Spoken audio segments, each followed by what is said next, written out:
धुळे शहरातील मालेगाव रोडवरील श्रद्धा हॉस्पिटल या ठिकाणी धाडसी चोरी।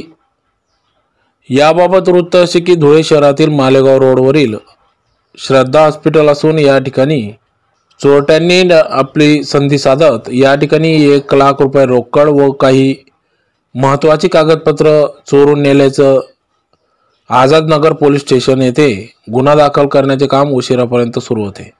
सध्या चोरींचे सत्र सुरूच असून याबाबत पोलीस प्रशासनाने लक्ष देण्याची गरज असल्याचे नागरिकांकडून वर्तवले जात आहे।